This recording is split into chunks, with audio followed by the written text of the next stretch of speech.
The dark emptiness of space was disturbed by the sudden movement of a fleet unlike anything humans had ever seen. Thousands of ships shaped like jagged crystals and glinting with alien metal moved as one through the void. At the center of this fleet, larger than a city, was the flagship of the Alien King. Its surface glimmered with strange energy, and massive towers bristled with weapons that could destroy entire planets. The Alien King observed the approaching Earth from the command room of his flagship. His tall, armored figure cast a long shadow across the room. His eyes, cold and calculating, were fixed on a single blue planet floating in the blackness. "Prepare the fleet for deployment," he commanded, his voice deep and commanding. "The humans will bow before us or they will be destroyed. I want this conquest complete before they even realize we are here." His generals, smaller but equally fierce, bowed.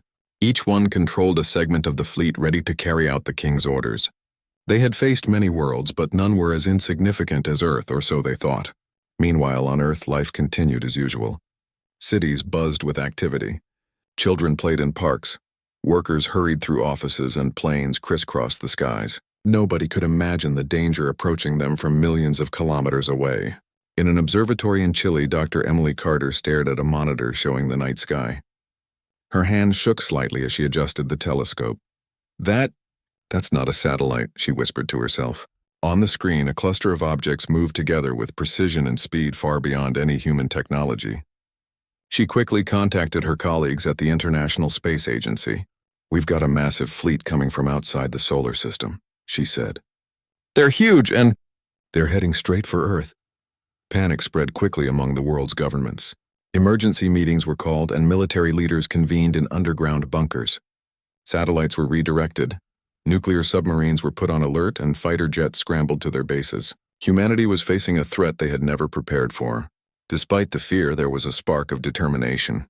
Humanity had survived countless disasters before, from natural calamities to wars. They would survive this too. Scientists and engineers worked around the clock, trying to understand the alien technology.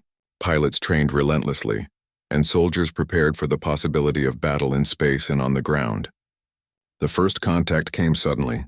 A single alien scouting ship, small but deadly, approached the moon's orbit. It hovered for a moment, scanning the Earth below. Then, without warning, it fired a beam of energy toward a remote island in the Pacific. The beam struck with a blinding flash, reducing everything in its path to dust. The world watched in horror. The humans realized immediately that diplomacy would not work. These invaders were not here to negotiate. They were here to conquer. Governments united, at least temporarily, setting aside old conflicts. Emergency broadcast systems warned citizens to remain calm and follow safety protocols. Scientists worked feverishly to find weaknesses in the alien ships. Military strategists debated plans, knowing that Earth's survival depended on their decisions in the coming hours. In orbit, human satellites began scanning the alien ships. They discovered that the fleet's shields were incredibly strong, absorbing massive energy attacks without damage. Weapons fired from Earth barely scratched their hulls. The aliens' technology was far beyond anything humanity had ever seen.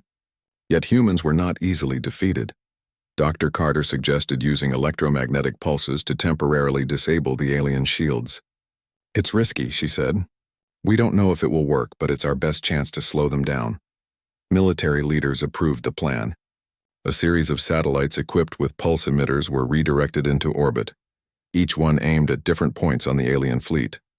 Fighter pilots prepared to follow up with attacks the moment the shields faltered. In the command room of the Alien King's flagship, the generals monitored the Earth's defenses. "Primitive," one of them said, a hint of amusement in his voice. "They barely understand space travel, yet they think they can fight us?" The Alien King only smiled.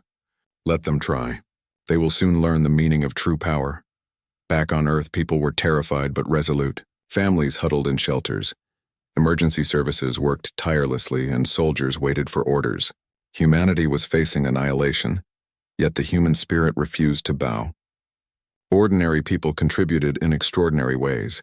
Engineers repaired satellites in record time, civilians shared resources, and pilots volunteered for dangerous missions. As the alien fleet entered the inner solar system, Earth's military launched a small squadron of fighters. They were tiny compared to the massive alien ships, but they moved with speed and precision. The pilots knew the odds were against them, yet they had something the aliens did not: ingenuity.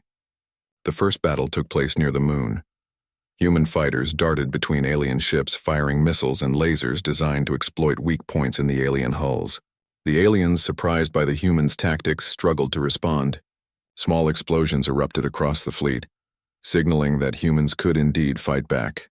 On Earth, people watched live broadcasts of the skirmish. The sight of their pilots engaging the alien fleet gave them hope. The battle showed that humanity, though small and technologically inferior, could resist. The alien king grew angry. "These humans are stronger than I expected," he said. "Send reinforcements. Crush them before they inspire hope." His generals obeyed. More ships were deployed, each larger and deadlier than the last.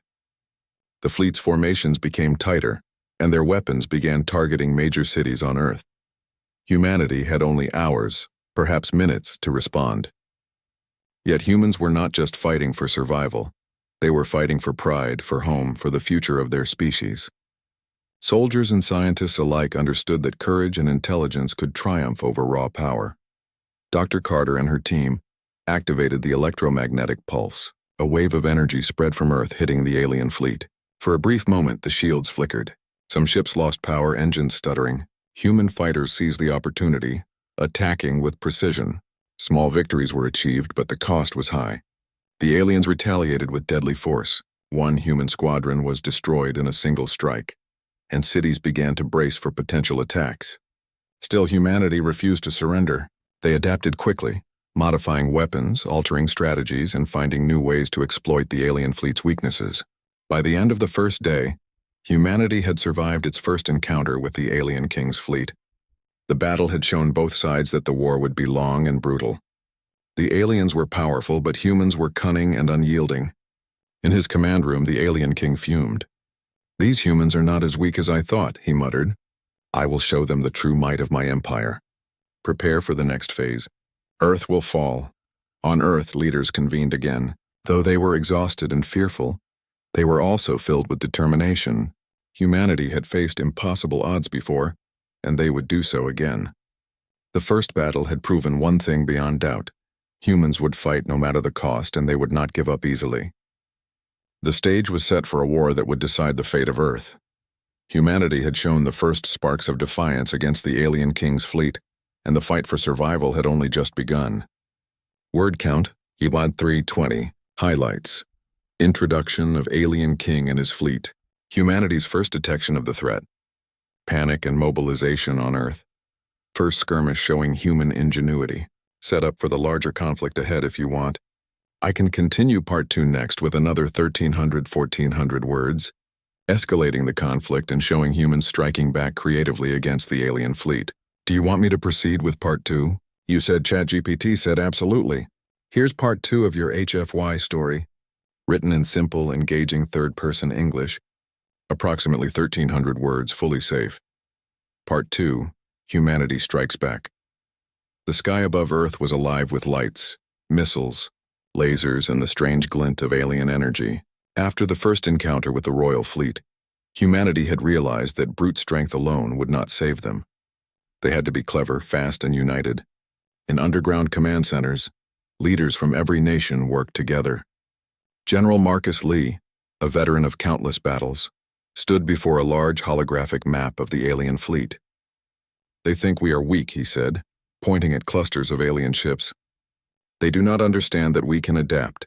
We can fight smarter, not just harder." Dr. Emily Carter, the astronomer who had first spotted the fleet, joined him. Her fingers flew over controls, highlighting weak points in the alien ships.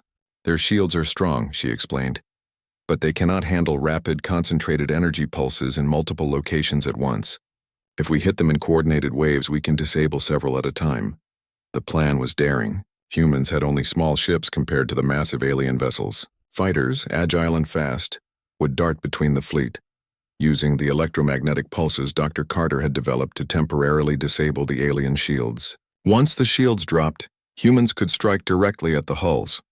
The first wave of human pilots climbed into their ships, faces tense but The morning sun rose over Earth, but its light could not warm the fear gripping humanity. The Royal Fleet had returned, larger and deadlier than before. Massive alien ships hovered over the oceans and continents, their weapons primed to strike. Cities braced for impact while the skies above filled with human fighters and defensive drones. General Marcus Lee stood in the command center, eyes scanning the holographic display of the alien fleet. "They are targeting major cities," he said grimly. "We must protect civilians while keeping our fleet in the fight. Every pilot, every ship, every strategy counts." Dr. Emily Carter joined him, holding new data from satellites. "We've analyzed their attack patterns," she said. "They rely on heavy bombardment and intimidation.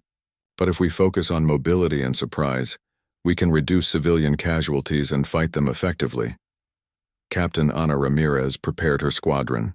"We've faced them before and we've learned," she said. "Today we show the aliens that humans will not bow. We fight for our homes, our families, and our planet." The first strike came from orbit. Massive energy beams shot toward major cities, leveling structures and causing shockwaves felt hundreds of kilometers away. But humanity had anticipated this. Underground bunkers, decoy cities, and automated defense systems mitigated much of the damage. Still, the destruction was terrifying, a stark reminder of the aliens' power. In space, the battle intensified.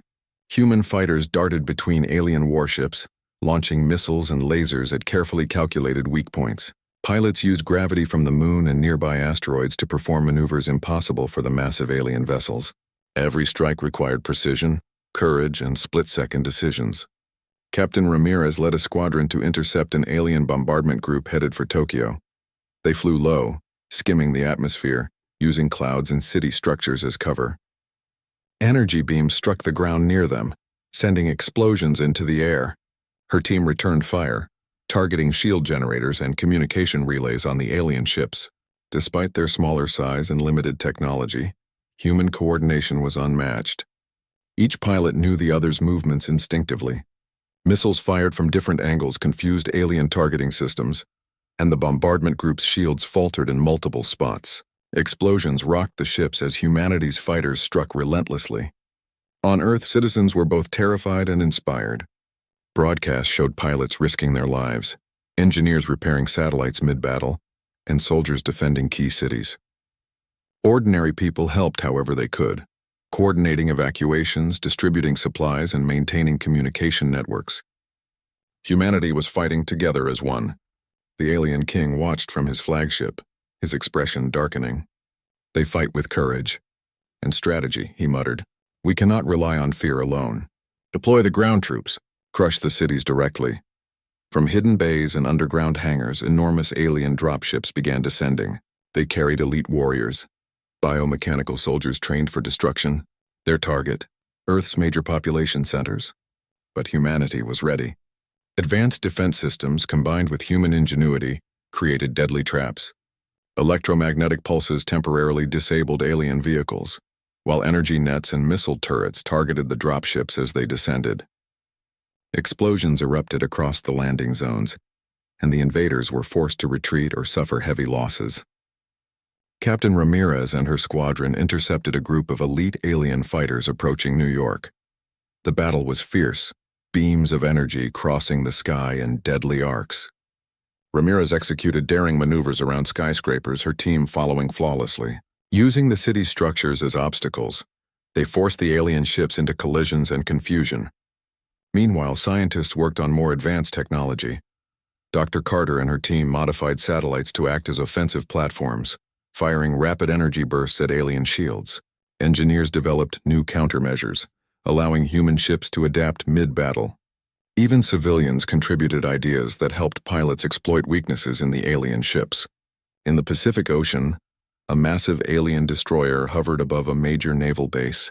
Its energy cannons fired indiscriminately, destroying everything in sight. But a human task force had prepared. Submarines and ships launched coordinated attacks using stealth and speed. Missiles struck from unexpected angles while smaller craft disabled shield generators. The destroyer was crippled, a testament to human planning and courage. Back in orbit, the alien king grew frustrated. "These humans are not just surviving, they are fighting back," he roared.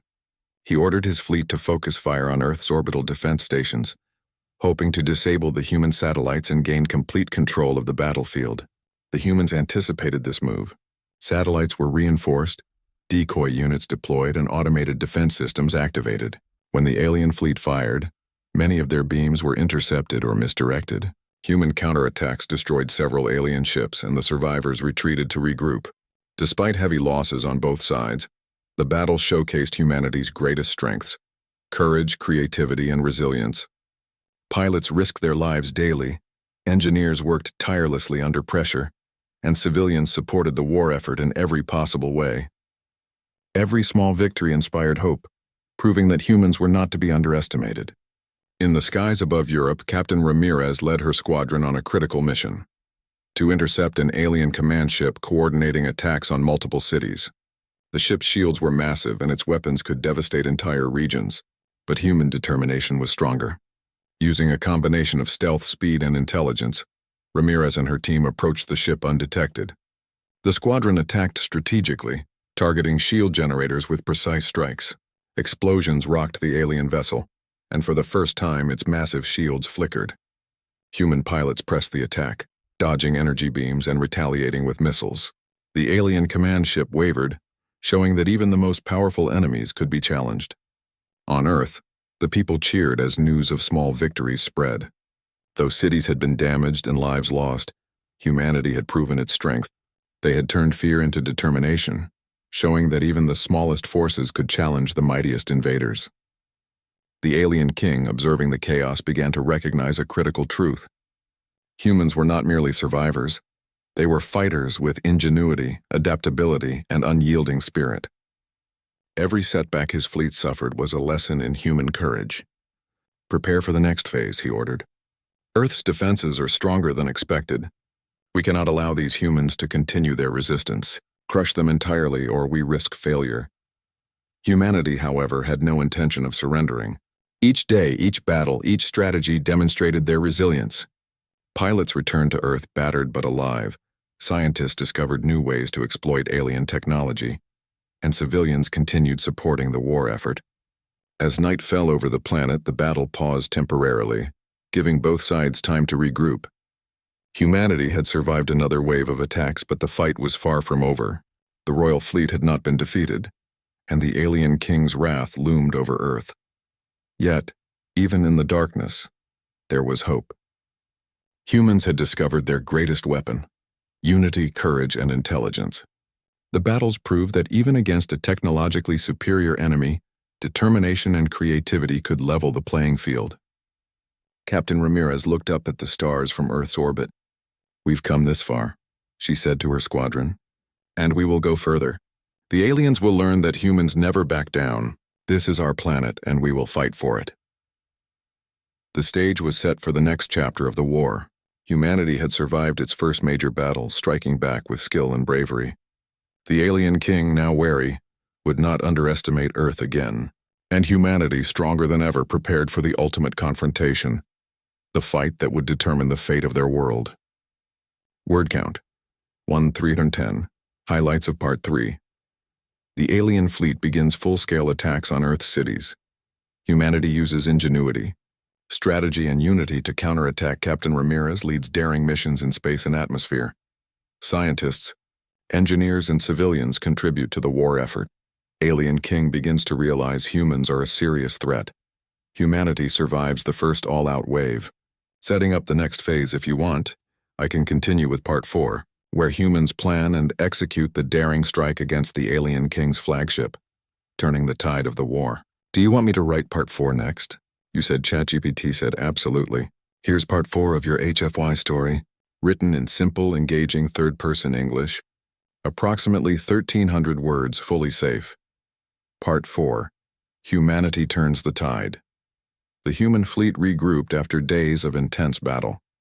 Though battered and exhausted, humanity had achieved what no one had thought possible: resistance against the Alien King's royal fleet. Now the leaders knew that the war could not be won by defense alone. The key to victory was to strike at the heart of the enemy, the Alien King's flagship. In the underground command center, General Marcus Lee stood over a holographic map of the fleet. "This is it," he said. "The flagship controls the entire fleet. If we take it down, the rest of their forces will be disorganized and vulnerable. It's risky, but it's The royal fleet lay in ruins, drifting like wounded giants across space. The flagship, the symbol of the Alien King's might, was destroyed. leaving the remaining alien ships scattered and uncoordinated. Humanity had struck a decisive blow, but the war was not over. The alien king himself remained a threat, and Earth had to be prepared for one final confrontation. In the command center, General Marcus Lee addressed the human forces. "The flagship is gone and the fleet is broken," he said, his voice calm but firm. "But the alien king still commands power. We must finish what we started. Every ship, every soldier, every citizen has a role to play. Today we ensure the survival of our planet and prove that humans cannot be conquered." Dr. Emily Carter displayed data collected from the flagship wreckage. "We've learned a lot from their technology," she said.